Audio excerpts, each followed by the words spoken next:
Alhamdulillah, Alhamdulillahi wahda, wassalatu wassalamu ala man la nabiyya ba'da, amma ba'd. We started off with the rules related to sajdatul tilawa, the prostration of recitation. And there are about 14 places in Quran where we prostrate. When to do so? One can hear or recite these ayat in the prayer or outside of the prayer. If it is recited outside of the prayer, there's a leeway. You can perform your sajda straight away, or you can do it a bit later on. You can delay it. Obviously, it is preferred to do straight away because there is a concern that one might forget to do it, and it will be accumulated as a debt, and he would have to do it later on, as many people actually would have accumulated a lot of sajdatul tilawa, which is wajib. So if there's no excuse, you're not traveling, you're not in a place where you can't perform it, it is preferable to just do it straight away. Although one would not become sinful if he doesn't do it straight away. So he can come home and do it afterwards, it's not a problem. Okay, so without an excuse, it is slightly disliked. If one recited or hears or heard from Imam the recitation ayah, they have to do sajda tilawa straight away. If they did not do within the prayer, then they cannot make up for that. They have lost it, they have missed it. So one can actually have the intention of sajdatul tilawa while they're going into ruku'. So they've recited the ayah, and before continuing any further in recitation, they just bow down to do the ruku'. With the intention, then I would include my prostration for the tilawa in that ruku', then it's fine. Obviously, not the best thing. Ideally, one should go straight into sajda. But if someone goes into sajda, they do not need intention because that is how it should be anyway.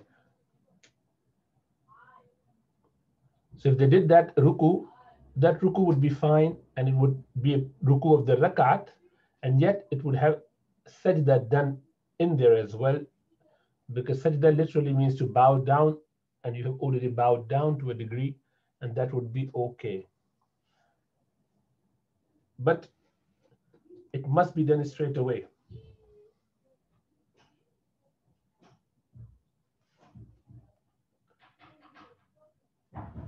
Then, if he does not conclude his recitation with the ayat of sajda, rather he reads 3 ayat or more after that, then you have to do a sajda separately.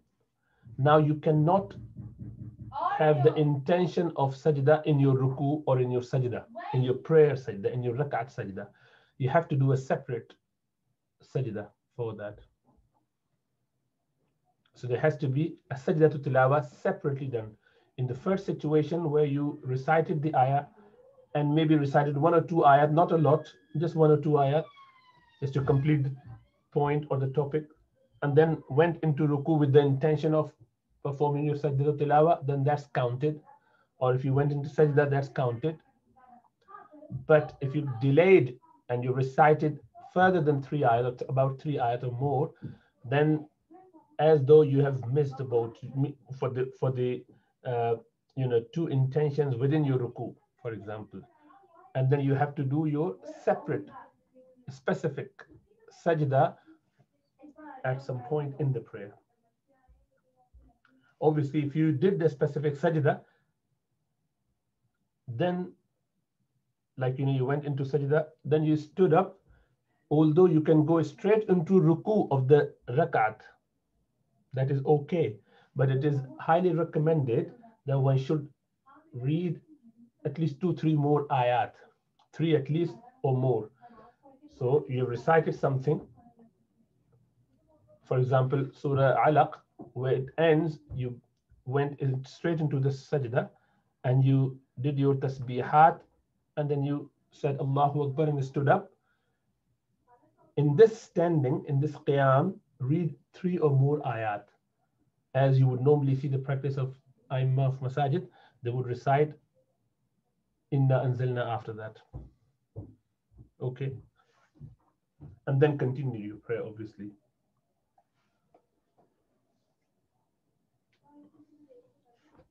Okay, so again, saying the same thing, your additional ruku or sajda, or the same sajda of the rakat or ruku would be counted with the intention for ruku. For sajda, you do not need intention.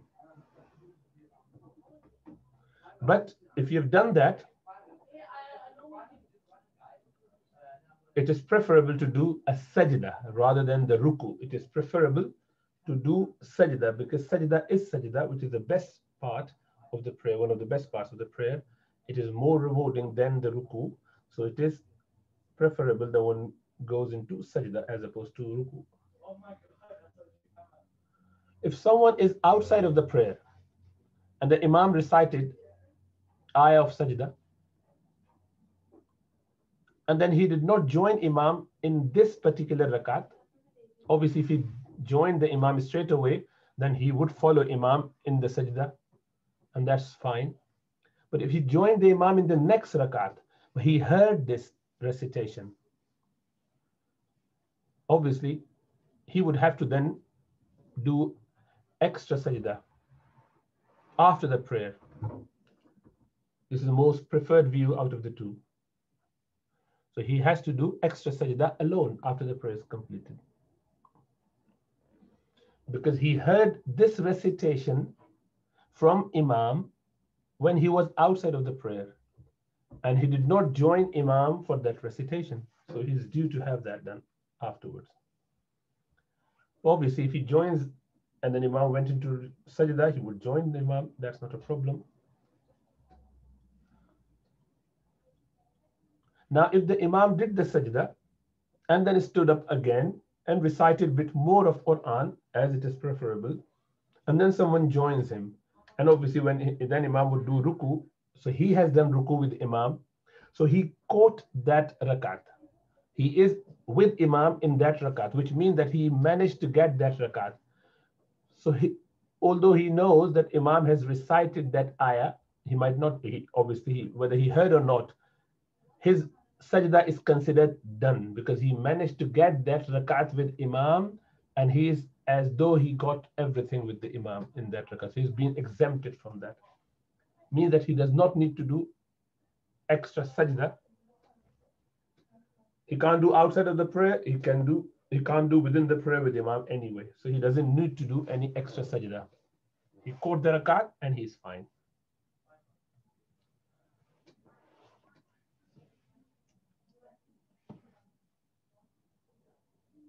So sajda, that you have the ayat of sajda that one has recited in the prayer, the sajda must be done within the prayer. You cannot make up for this if you didn't do while you're praying outside of the prayer, and you must repent for intentionally leaving it. There's a wajib being missed, and there's no compensation other than istighfar for that. If a person recites an ayat of sajda outside of the prayer, and then he joins, he has already done his sajda outside of the prayer, then he enters the jama'ah or the prayer, and he recites the same thing again. This would, although it is the same ayah and in the same place, but he is in 2 different states now, he must recite, if he recited it, he must perform extra sajda at that point in the prayer.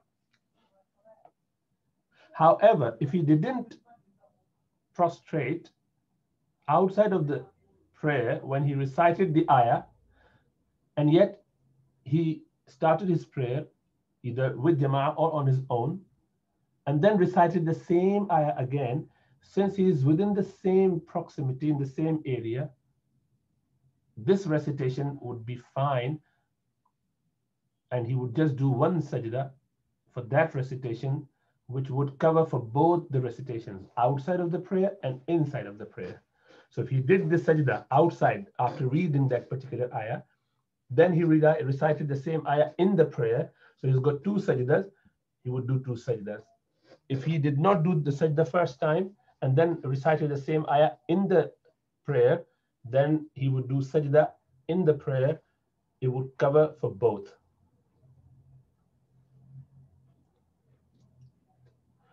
This is with the condition and one is in the same place. If one moved from this area and then moved out of to a different room or to the masjid, then that's a different matter. Then obviously he has to do two sajda separately.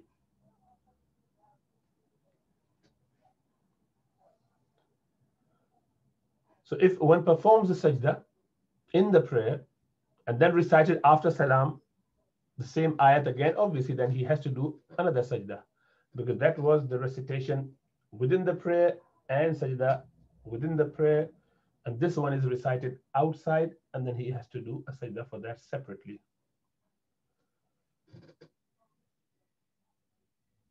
Now, in one sitting, if one does repeat the same ayat, then one sajda suffices. If there are two sittings, two majlis, two scenarios, two situations, then one has to recite that particular ayah, and if he has done that, he would need to do sajda in this situation and then in a different one. So he will be two different situations and two different sajda he has to offer, although he's reciting the same ayah. Okay, because he's in two different places. We'll cover that, what two different places mean. When is the sitting, when is the majlis considered to be separated? Means when is the majlis moved onto a new majlis? How does the majlis or the sitting gets changed or replaced? When one simply moves away from the first area, and the distance is 3 steps. So if you recite it in first saf, and then you moved out to do wudu, or you went out to pick Quran and you are sitting now somewhere else, or coming back to the same place, yet you recited the same ayah while you lifted the Quran more than 3-4 steps away. So that was different sitting, and this is different sitting in this room and in that room. Within the same area, we cover that as well in a minute. So normally if you went out in an open land, desert, or on the road, we are talking about, not masjid though. Masjid has slightly different rule. We'll come to that in a minute. If it is replaced with one move, it's already replaced. Your majlis is changed. You are in a different majlis. If you move, you're sitting on one, branch of the tree, and then you move on to the second one. Okay, or you taking shower in one area, taking bath in one pool, you moved on to a different pool. That would be a different area. So you've changed the majlis, the gathering, the situation, the place. However, it is not replaced, is not considered the different place, rather it is considered the same place, same sitting. If you move from one corner of the house, a small house, to another corner. So a small room, a small house, that is considered one house, a small house is considered one area. So this corner or that corner is fine. So those 3 steps rule applies to open place, desert, where you do not live. That is not your abode. On the motorway, you just went onto service station, that is open place, and then 3-4 steps there would be significant. Not in your own house, if it is small house. If it's big house, then yes. Likewise, moving from one corner of the masjid to another does not replace, even if it is large, because a person can be a follower, a muqtadi, anywhere in the masjid. So as long as you're within the masjid premise, you will be considered having the same majlis. So you can recite here or there or there, it is all one, but not in open place. Likewise, if you're in ship, that whole ship is one place, whether the ship is moving or stays wherever it is. Likewise, any beast or any animal you're riding or car, still the same, as long as you're within the car and reciting it.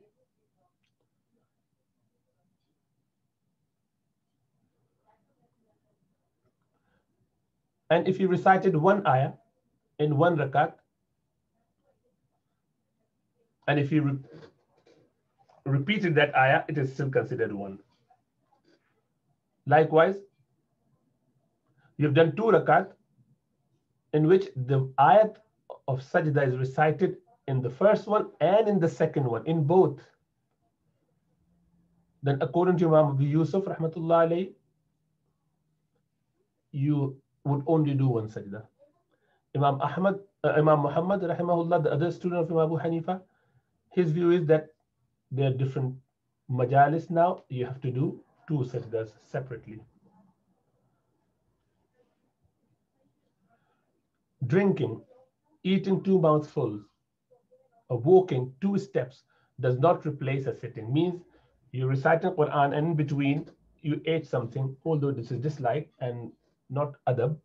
We shouldn't be doing it, eating or drinking while reading or listening to Quran. But if someone has to do it, or he happened to do it, then as long as he has done just a little bit, for example, drinking or eating or walking, then it does not change the majlis. Again, leaning on something or sitting or standing in the same spot, or by mounting or dismounting a beast in the place one recites the verse of Quran which has sajda in it, then it doesn't change your majlis. Means you still remain in the same place. Means however many times you recited the same ayah, you will still be obliged to do one sajda for that.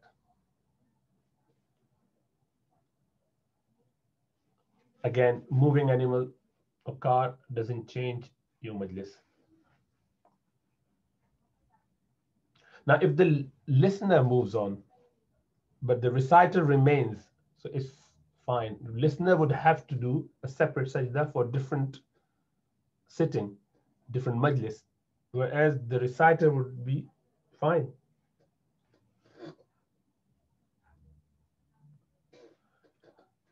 When one recites any part of Quran where the ayah of sajda comes up, they should not skip it. It is disliked to skip.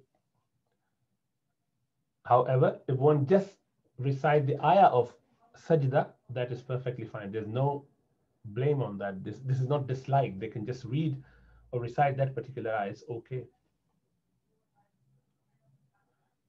When one recites ayah of sajda, and they just want to recite that particular ayah, it is preferable to add 1 or 2 ayat before or after it, so as to make sure that one does not start thinking or believing that ayat of prostration has higher merit.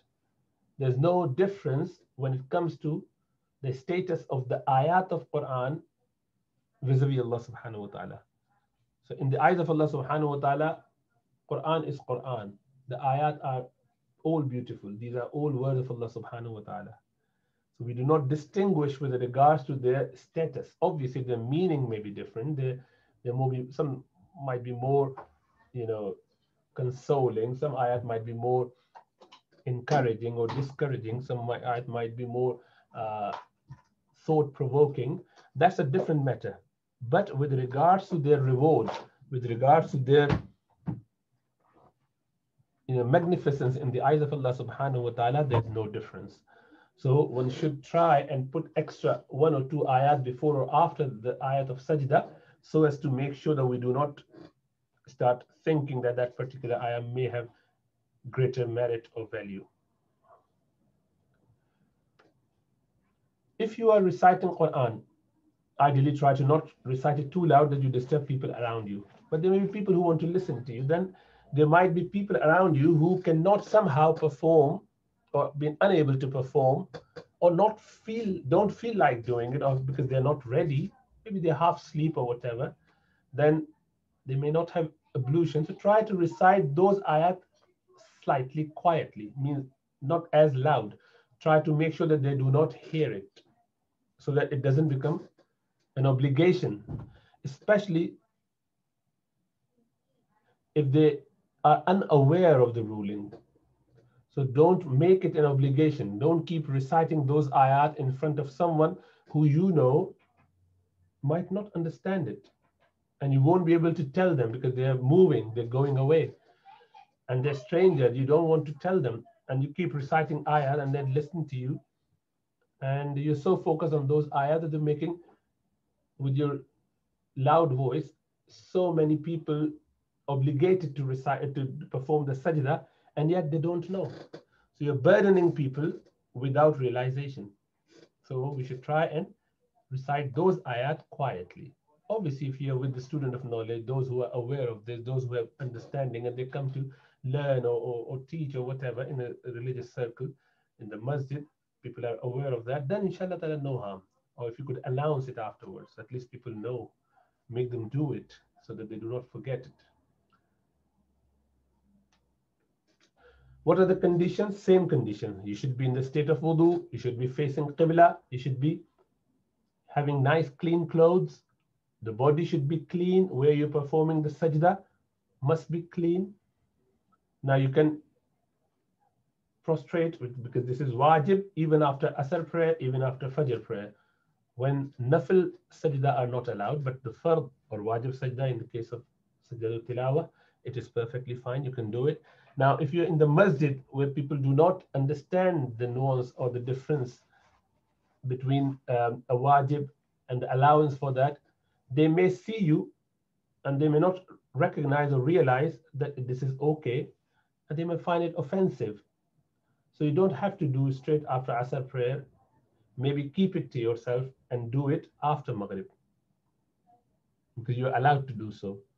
But if you know that the people around you, for example, are in itikaf, or the people who are attending the dars or lessons, and they are aware of these rulings, for them it is okay. So when you do it in the masjid after asr or after fajr, it would not make them frown upon. It would be all fine for them. So you do not cause trouble to people. And this is the way of Rasulullah sallallahu alaihi wasallam. Be nice and kind to people. Do not make yourself a test or trial for others. Again, it's very straightforward. You just do 2 takbirat, which is sunnah, and you do not recite tashahhud or finishing salam. You just go straight into. So ideally, if you could, even if you're sitting and reciting, once you've done it, stand up. As Sayyidah Aisha radiallahu ta'ala anha would do, stand up and say Allahu Akbar without raising hand. Straight Allahu Akbar and into your sajda. Say Subhana Rabbiyal A'la 3 times if you can, and then Allahu Akbar, stand up. And if you were, sitting and wanted to sit again, you can just sit down. That's up to you. But it's preferable to start off standing, Allahu Akbar, into the sajda, tasbihat 3 times, Allahu Akbar, out. You do not need to say salam. You do not need to sit down in tashahhud. You can just leave it there. Okay. Some people sit down and they assume a posture of tashahhud and then be sitting there for a second or 2 and then salam on both sides. This is all uncalled for. Don't need to do that. As I said, should ideally try and stand if possible. Again, if you're in jama'ah and imam is doing the sajda, then one must follow the imam. Although it's not a congregational thing, but ideally, we are in jama'ah, we should follow the imam in all respect. Don't raise your head before imam. Yet, there should be no, collective sajda done though. So if you're sitting there and someone is reciting, there should be no imam coming in front and people are lining up and there's a jama'ah going on and then Allahu Akbar. No, it's all individual action. One should say it. Wherever you are, do it in a proper way. And that's it. It's easy. So I think most of that is covered. Half of that was covered last week. So there are 14 ayat of sajda. One should try and inshallah ta'ala perform it. Obviously, if you've missed a lot of your sajda-ul-tilawa in the past, have a rough estimate of that and then start doing it, say about 5, 10, 15, however many you could do on a daily basis. And when you feel satisfied that you have done enough, inshallah ta'ala, you can leave it then. And inshallah ta'ala, Allah will forgive if you miss some out.